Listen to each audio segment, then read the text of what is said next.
Appeal की प्रक्रिया के निष्कर्ष पर ध्यान दिए बिना प्रथम अपीलीय प्राधिकारी के सक्षम अपील की अवधि के लिए दंड राशि के संबंध में करदाता का कोई ब्याज देयता नहीं होगी।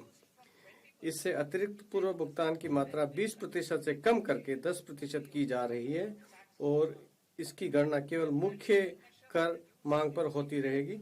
मुकदमेबाजी को कम करने के लिए एक अतिरिक्त उपाय के रूप में मैं करदाता को संगत वर्ष के लिए लागू दर के अतिरिक्त 10% कर दर के साथ विवरणी को पुनर्निर्धारण कार्यवाहियों के पश्चात भी अद्यतन करने की अनुमति देने का प्रस्ताव करती हूँ। कर निर्धारण अधिकारी उसके बाद अपनी कार्यवाहियों में से इस अद्यतन विवरणी का उपयोग करेंगे। कर की सूचना देने वाले मामलों में दंड और अभियोजन से उन्मुक्ति हेतु एक फ्रेमवर्क पहले से मौजूद है। मैं उन्मुक्ति के इन फ्रेमवर्क को गलत सूचना देने के संबंध में लागू करने का प्रस्ताव करती हूँ। तथापि ऐसे मामलों में करदाता के देकर और ब्याज के अलावा अतिरिक्त आयकर के रूप में राशि के 100% का भुगतान करना अपेक्षित होगा।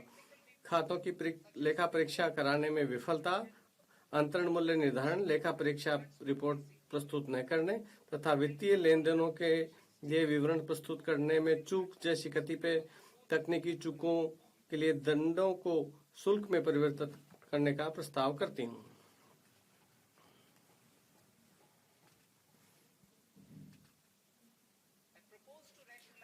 मैं कुछ गंभीर अपराधों की रोकथाम के संबंध में सावधानी पूर्वक संतुलन बनाते हुए आयकर अधिनियम के अंतर्गत अभियोजन ढांचे को युक्ति संगत बनाने का प्रस्ताव करती हूँ। लेखा बहियों और दस्तावेजों को प्रस्तुत न करना तथा वस्तु रूप में भुगतान के मामले में टीडीएस का भुगतान करने की अपराध नहीं होगी। इसके अतिरिक्त छोटे अपराधों के लिए केवल जुर्माना ही लगाया जाएगा। शेष अभियोजनों को अपराध की प्रमात्रा के अनुपात में श्रेणीबद्ध किया जाएगा। इनका परिणाम अधिकतम कारावास को कम करके 2 वर्ष करते हुए केवल साधारण कारावास होगा, जिसमें न्यायालयों को उन्हें जुर्माना में परिवर्तित करने की शक्तियां होगी। कोई दंड नहीं होगा। वर्तमान में 20 लाख रुपए से कम के सकल मूल्य वाली अचल परिसंपत्ति विदेशी परिसंपत्तियों का गैर प्रकटीकरण करने पर फिलहाल कोई दंड नहीं है। मैं 1/10/2024 से भूतलक्षी प्रभाव से उनको अभियोजन से उन्मुक्ति का प्रस्ताव करती हूँ। सहकारिता अपने सदस्यों द्वारा जुटाए या उत्पादित दूध, तिलहन, फल अथवा सब्जियों की आपूर्ति में संलग्न प्राथमिक सहकारी समितियों के लिए कटौती पहले से ही अनुमत्य है। मैं उनके सदस्यों द्वारा उत्पादित पशु चारा और कपास के बीज की आपूर्ति को इस कटौती में शामिल करने का प्रस्ताव करती हूँ। मैं नई कर व्यवस्था के अंतर्गत अंतर सहकारी समिति लाभांश आय को इसके सदस्यों में आगे संवितरण की सीमा तक कटौती के रूप में अनुमति दिए जाने का प्रस्ताव करती हूँ।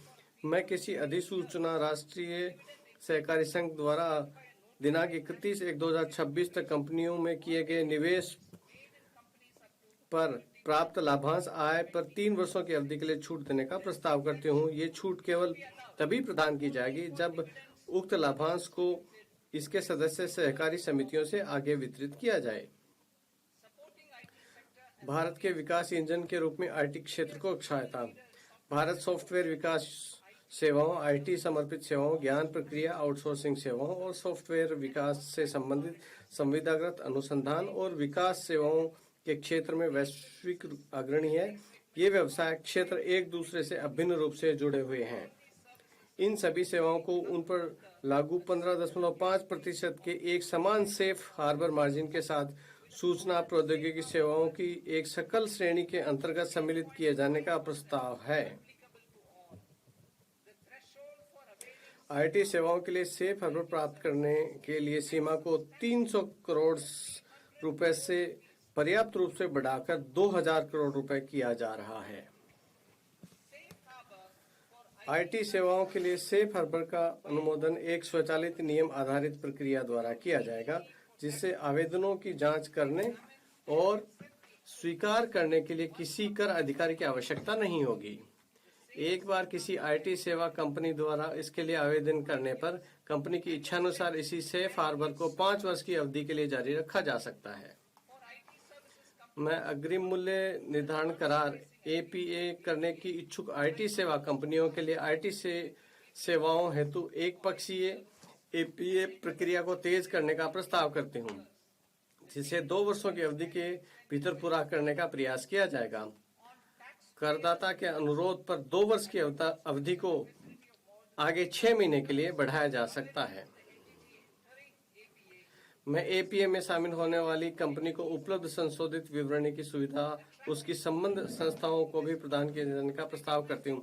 वैश्विक व्यापार और निवेश आकर्षित करना, डाटा केंद्रों में महत्वपूर्ण अवसंरचनाओं को समक्ष बनाने और निवेश बढ़ाने की आवश्यकता पर विचार करते हुए मैं किसी ऐसे विदेशी निवेश के लिए वर्ष 2047 तक एक रियायत प्रदान करने का प्रस्ताव करती हूँ, जो भारत में डाटा केंद्र और सेवाओं का उपयोग करके वैश्विक स्तर पर क्लाउड सेवाएं प्रदान करती हैं। तथापि इससे भारतीय पुनर्बिक्री संस्था के माध्यम से भारतीय ग्राहकों को सेवा प्रदान करने की आवश्यकता होगी। यदि डाटा सेंटर प्रदान करने वाली कंपनियां एक संबंधित कंपनी है तो मैं उसे लागत कर पर 15% का सेफ हार्बर प्रदान करने का भी प्रस्ताव करती हूँ। इलेक्ट्रॉनिक विनिर्माण के लिए जस्ट इन टाइम कार्य कुशलता का उपयोग बढ़ाने के लिए मैं बीजक मूल्य के 2% के लाभांतरण पर किसी ब्रांडेड वेयरहाउस और कंपोनेंट वेयरहाउस के लिए अनिवासियों को सेफ हार्बर प्रदान करने का प्रस्ताव करती हूँ। लगभग 0.7% का परिणामी कर प्रतिस्पर्धी क्षेत्राधिकार के मुकाबले काफी कम होगा। भारत में टोल विनिर्माण को बढ़ावा देने के लिए मैं ऐसे किसी अनिवासी को आयकर से 5 वर्षों के लिए छूट प्रदान का प्रस्ताव करती हूँ, जो बॉन्डेड क्षेत्र में किसी टोल विनिर्माता को पूंजीगत वस्तुएं, उपकरण अथवा टूलिंग उपलब्ध कराता है। वैश्विक प्रतिभा के विशाल पूल को भारत में लंबी अवधि के लिए काम करने हेतु प्रोत्साहित करने के लिए मैं अधिसूचित योजनाओं के अंतर्गत 5 वर्षों की प्रवास अवधि के लिए किसी अनिवासी विशेषज्ञ की वैश्विक आय के लिए छूट का प्रस्ताव करती हूँ। मैं उन सभी अनिवासियों को न्यूनतम वैकल्पिक एमएटी से छूट प्रदान करने का प्रस्ताव करती हूँ, जो अनुमानित आधार पर कर का भुगतान करते हैं। कर प्रशासन पे मैं भारतीय लेखांकन मानक में ही आय परिकलन और प्रकटन मानकों के लिए अपेक्षाएं शामिल करने हेतु कॉर्पोरेट कार्य मंत्रालय और केंद्रीय प्रत्यक्ष कर बोर्ड की एक संयुक्त समिति के गठन का प्रस्ताव करती हूँ। कर वर्ष 2027-28 को आईसीडीएस पर आधारित पृथक लेखांकन अपेक्षाओं को समाप्त कर दिया जाएगा। माननीय प्रधानमंत्री जी के स्वदेशी लेखांकन एवं परामर्शी प्रतिष्ठानों के वैश्विक अग्रणी बनने के विजन को साकार करने के लिए मैं सेफ हार्बर नियमावली के प्रयोजनार्थ लेखाकार की परिभाषा को तर्कसंगत बनाने का प्रस्ताव करती हूँ। अन्य कर प्रस्ताव बायबैक के कराधान में परिवर्तन को इसलिए लाया गया कि प्रवर्तकों द्वारा बायबैक रूट का अनुचित उपयोग रोका जा सके। अल्पसंख्यक शेयरधारकों के हित में सभी प्रकार के शेयरधारकों के लिए बायबैक का पूंजीगत लाभ के रूप में कर लगाने का प्रस्ताव करती हूँ। तथापि कर विमोचन के दुरुपयोग को हतोत्साहित करने के लिए प्रवर्तक अतिरिक्त बायबैक कर का भुगतान करेंगे। इससे कॉरपोरेट प्रवर्तकों के लिए प्रभावी कराधान 22% होगा। गैर कॉरपोरेट प्रवर्तकों के लिए ये कर 30% होगा।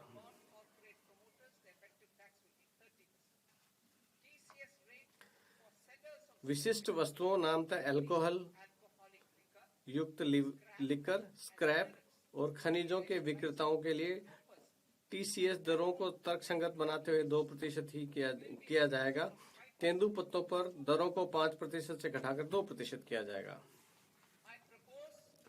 मैं वायदा सौदों पर एसटीटी को मौजूदा 0.02% से बढ़ाकर 0.05% करने का प्रस्ताव करती हूँ।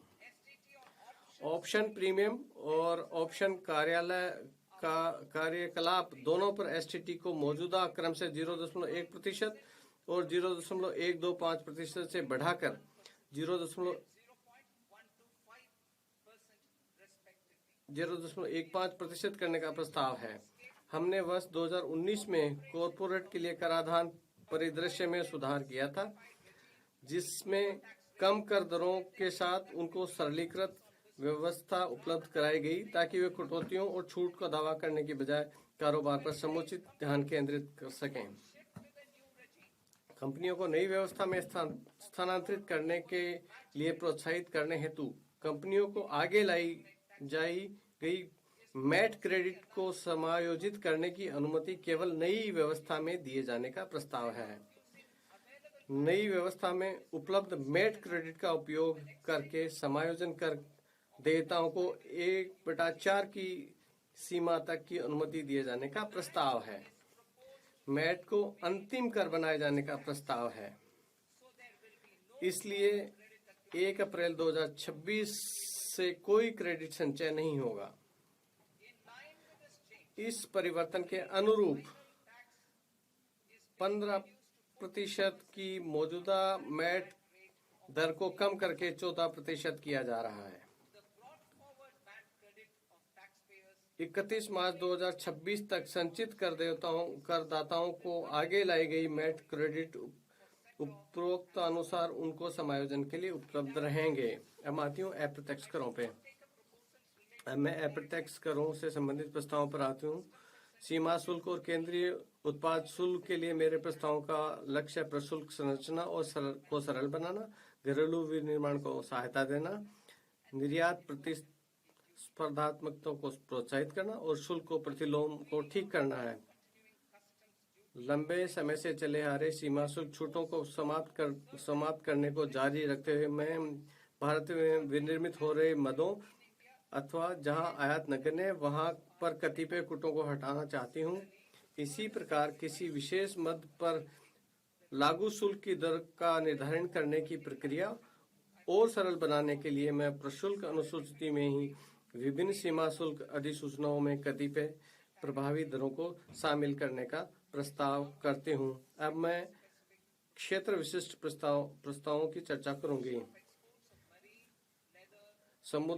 समुद्री चमड़ा और वस्त्र उत्पादों का निर्यात संवर्धन। मैं निर्यात हेतु समुद्री खाद्य उत्पादों के प्रसंस्करण के लिए उपयोग में आने वाले विशिष्ट नवनीतियों के शुल्क मुक्त आयात की सीमा को वर्तमान 1% से बढ़ाकर पिछले वर्ष की निर्यात कारोबार की FOB मूल्य का 3% करने का प्रस्ताव करती हूँ। मैं विनिर्दिष्ट निविष्टियों के शुल्क मुक्त आयात की अनुमति जूतों के ऊपरी हिस्सों के निर्यात के लिए देने का प्रस्ताव करती हूँ, जो वर्तमान में चर्म अथवा सिंथेटिक फुटवेयर के निर्माण के लिए उपलब्ध हैं। मैं चर्म या वस्त्र परिधानों, चर्म अथवा सिंथेटिक फुटवेयर तथा अन्य चर्म उत्पादों के निर्यातकों के लिए अंतिम उत्पाद के निर्यात हेतु समयावधि को मौजूदा 6 महीने से बढ़ाकर 1 वर्ष करने का प्रस्ताव करती हूँ। ऊर्जा परिवर्तन और सुरक्षा। मैं बैटरी ऊर्जा भंडारण प्रणालियों में लिथियम आयन सेल निर्माण का उपयोग करने वालों के साथ साथ बैटरियों के लिए लिथियम आयन सेल विनिर्माण के लिए उपयुक्त पूंजीगत वस्तुओं को दिए जाने वाले मूल सीमा शुल्क छूट को जारी रखने का प्रस्ताव करती हूँ। मैं सोलर ग्लास के विनिर्माण हेतु सोडियम एंटीमोनेट आयात पर मूल सीमा शुल्क में छूट का प्रस्ताव करते हूँ। नाभिकीय ऊर्जा। मैं नाभिकीय ऊर्जा परियोजनाओं के लिए अपेक्षित वस्तुओं के आयात पर वर्तमान मूल्य सीमा शुल्क छूट को 2035 तक बढ़ाने और उनकी क्षमता पर ध्यान दिए बिना सभी नाभिकीय संयंत्रों पर लागू करने का प्रस्ताव करती हूँ। महत्वपूर्ण खनिज। भारत में महत्वपूर्ण खनिजों के प्रसंस्करण हेतु आवश्यक पूंजीगत वस्तुओं के आयात के लिए मूल सीमा शुल्क में छूट प्रदान करने के लिए प्रस्ताव किया जाता है। बायोगैस मिश्रित सीएनजी। मैं बायोगैस मिश्रित सीएनजी पर देय केंद्रीय सीमा शुल्क की गणना करते हुए बायोगैस के संपूर्ण मूल्य को बाहर रखने का प्रस्ताव करती हूँ। सिविल और रक्षा विमानन।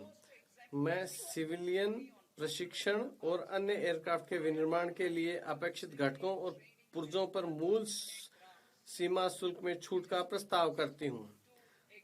रक्षा क्षेत्र में इकाइयों द्वारा अनुरक्षण, मरम्मत अथवा ओवरऑल जरूरतों को प्रयोग किए जाने वाले विमानों के पुर्जों को विनिर्माण के लिए आयातित कच्चे माल पर मूल सीमा शुल्क के छूट प्रदान करने का प्रस्ताव करती हूँ। इलेक्ट्रॉनिक्स। उपभोक्ता इलेक्ट्रॉनिक क्षेत्र में मूल्यवर्धन को और अधिक मजबूत बनाने के लिए मैं माइक्रोवेव ओवन और विनिर्माण में प्रयुक्त विशिष्ट पुर्जों का मूल सीमा शुल्क से छूट का प्रस्ताव करती हूँ। विशेष आर्थिक क्षेत्र। विश्व व्यापार विघटन के कारण विशेष आर्थिक क्षेत्रों में विनिर्माण इकाइयों द्वारा क्षमताओं के उपयोग के बारे में उभरती चिंताओं का समाधान करने के लिए मैं विशेष एक बारगी उपाय के रूप में सेज में पात्र विनिर्माण इकाइयों द्वारा रियायती शुल्क दरों पर घरेलू प्रशुल्क क्षेत्र को बिक्री की सुविधा प्रदान करने का प्रस्ताव करती हूँ। इसे इस तरीके से अपनाया जाएगा कि उनका मुख्य जोर निर्यात पर रहे।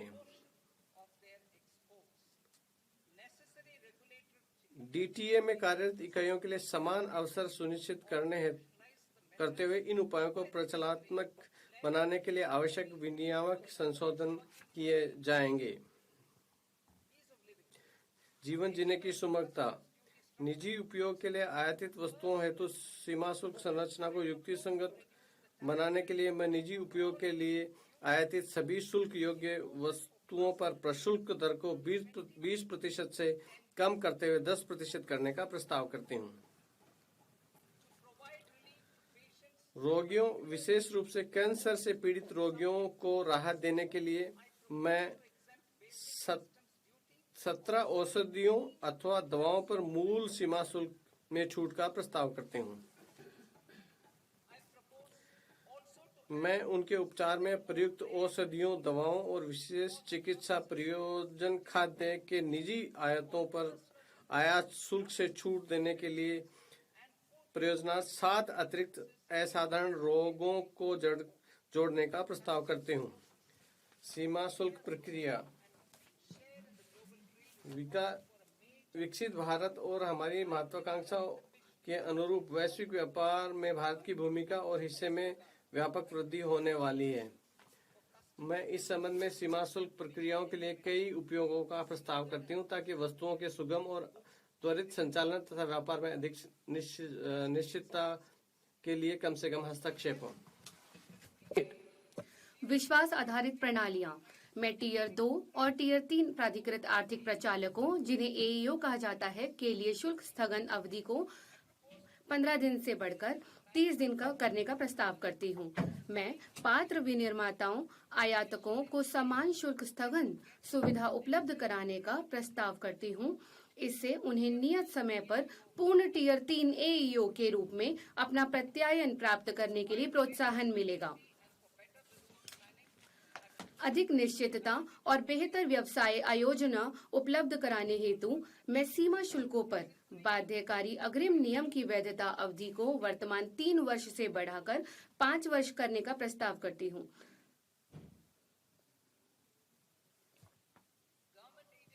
सरकार के समग्र दृष्टिकोण की मूल भावना के अनुरूप सरकारी एजेंसियों को उनके कार्गो के समाशोधन में अधिमान्य व्यवहार हेतु एईओ प्रत्यायन का लाभ लेने के लिए प्रोत्साहित किया जाएगा। लंबे समय में विश्वास प्राप्त आपूर्ति श्रृंखलाओं वाले नियमित आयातकों को जोखिम प्रणाली में मान्यता दी जाएगी ताकि प्रत्येक बार उन्हें उनके कार्गो के सत्यापन की आवश्यकता को कम किया जा सके। इलेक्ट्रॉनिक सीलिंग का उपयोग करने वाले निर्यात कार्गो का फैक्ट्री परिसर से पोर्ट तक का पूरा समाशोधन उपलब्ध कराया जाएगा।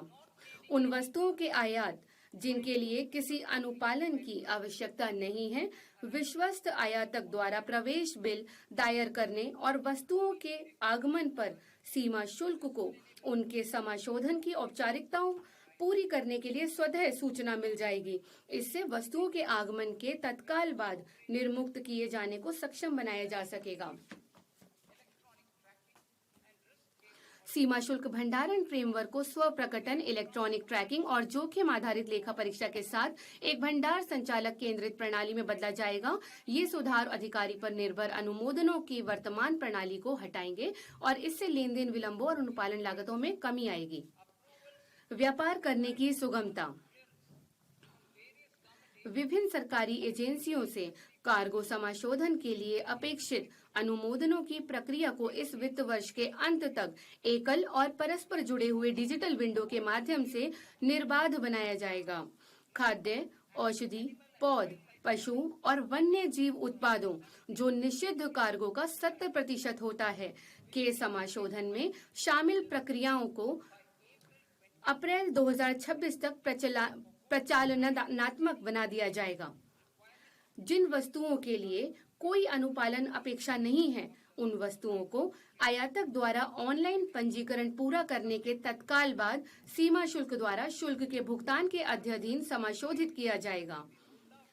सभी सीमा शुल्क प्रक्रियाओं के लिए एकल, एकीकृत और मापनीय प्लेटफॉर्म के रूप में सीमा शुल्क एकीकृत प्रणाली CIS 2 वर्षों में शुरू की जाएगी। गैर सन्निविष्ट स्कैनिंग और उन्नत इमेजिंग तथा जोखिम आकलन हेतु AI प्रौद्योगिकी का उपयोग सभी प्रमुख पत्तनों में प्रत्येक कंटेनर को स्कैन करने के उद्देश्य से चरणबद्ध तरीके से किया जाएगा। नए निर्यात अवसर।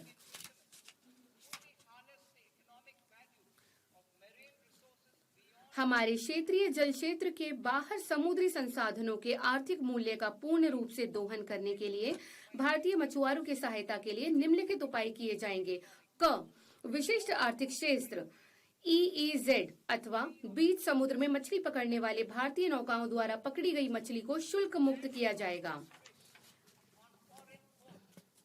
विदेशी पत्तन पर ऐसी मछली के उतराई को निर्यात वस्तु के रूप में स्वीकार किया जाएगा। मछली पकड़ने, पारगमन और ढुलाई के दौरान दुरुपयोग को रोकने के लिए सुरक्षा उपाय किए जाएंगे।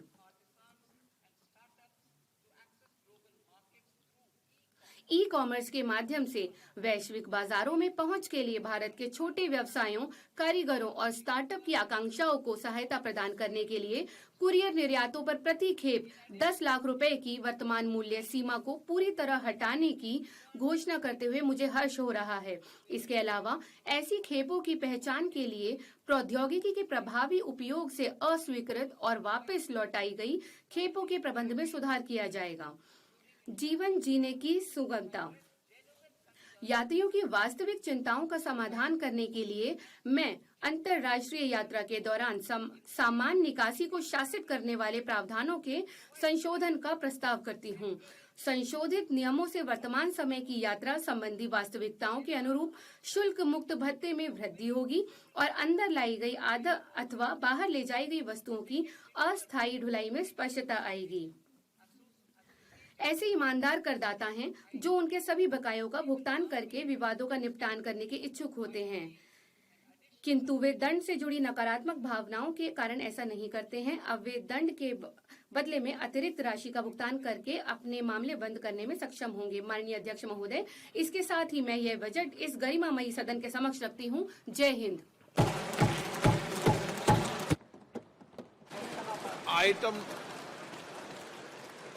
आइटम नंबर 3, माननीय वित्त मंत्री जी।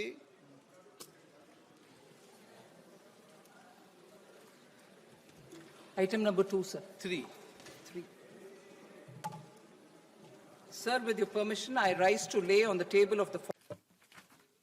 आपकी अनुमति से सदन के पटल पर मैं अनुच्छेद 3, जो कि एक FRBM विधेयक से संबंधित है, जिसमें मध्य अवधि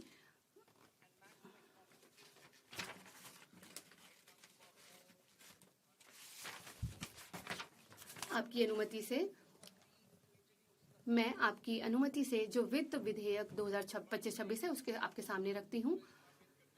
प्रदान की जाए। जो सदस्य इस पक्ष में हाँ गए, जो सदस्य विरोध में ना गए, मेरे विचार में निर्णय हाँ वालों के पक्ष में, हाँ वालों के पक्ष में अनुमति प्रदान की जाती है। माननीय मंत्री जी, आप विधेयक पूरे स्थापित करें। Sir, I introduce the bill.